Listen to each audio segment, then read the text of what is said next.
شکریہ اسپیکر صاحب.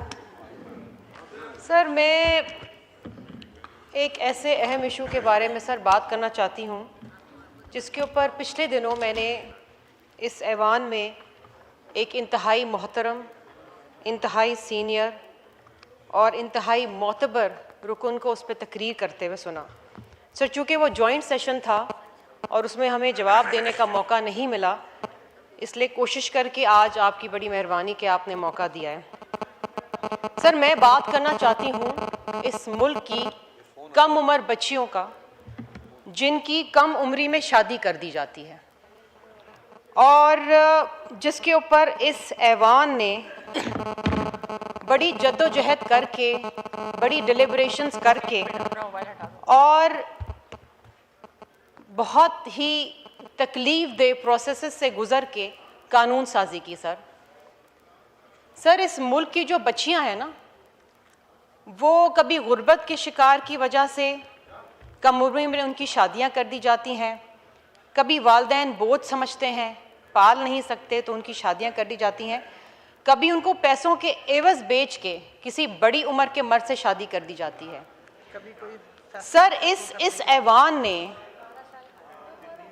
12 سال بعد، کیونکہ سب سے پہلے یہ قانون سازی ہوئی تھی سندھ میں، اور سندھ کے اندر یہاں پر میرے بہت سے ایسے کولیگز بیٹھے ہیں جنہوں نے میرے ساتھ وہاں پر قانون سازی کی، اور وہ قانون یونینیمسلی پاس ہوا. میری یہ خواتین بیٹھی ہوئی ہیں، میرے مرد حضرات بیٹھے ہوئے ہیں، اور ہم سر ہمارا ایک بڑا مائل سٹون تھا، یہ بڑی جیت تھی ہمارے لیے.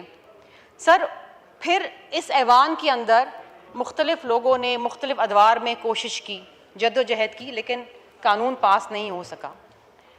سر 2025 میں I C T child marriage restraint act pass ہوا، اور پھر وہ سینٹ سے پاس ہوا. پھر صدر پاکستان جناب آصف علی زرداری صاحب نے اس پہ دستخط کیے تو وہ قانون بن گیا. And I am so proud of the president, because جب پریزیڈنٹ صاحب کے سگنیچر کا وقت آیا تو ایک کال دی گئی کہ ملک گھیر احتجاج ہوگا اگر صدر مملکت نے اس قانون پہ دستخط کیے. But president Asif Ali Zardari chose to be on the right side of history, chose to be with the daughters of this nation, and he signed the bill. سر آج وہ قانون بنا ہوا ہے. سر میرا ایک بڑا اہم سوال ہے، اگر آپ 11 12 13 سال کی بچے، سر نہیں سر پوائنٹ آف آرڈر پہ اتنا نہیں، اور ممبران نے بھی بولنا ہے. سر یہ بہت اہم ایشو ہے، اس کے اوپر بڑی ڈسکشن ہوئی ہے اور جوائنٹ سیشن میں ہوئی ہے، آدھا گھنٹہ ہوئی ہے.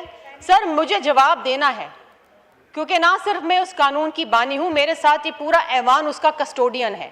اور اگر اس ایوان کے اندر ایک رکن قومی اسمبلی جو خود قانون ساز ہے کھڑے ہو کے اس قانون کو چیلنج کرتے ہیں تو سر اس کی سزا کیا ہے؟ اگر آپ نے اس ایوان میں اوتھ لیا ہے کہ آپ نے اس ایوان کو آئین اور قانون کے مطابق چلانا ہے، لیکن اس ایوان میں ایک قانون پاس ہوتا ہے اور آپ اس کو چیلنج کرتے ہیں، اور پھر آپ یہ ریاست کو للکارتے ہیں کہ کر لو جو میرا آپ کر سکتے ہیں، تو سر اس کی سزا کیا ہوتی ہے؟ یہاں پر کوئی جواب دینے والا ہے؟ کوئی پوچھنے والا ہے؟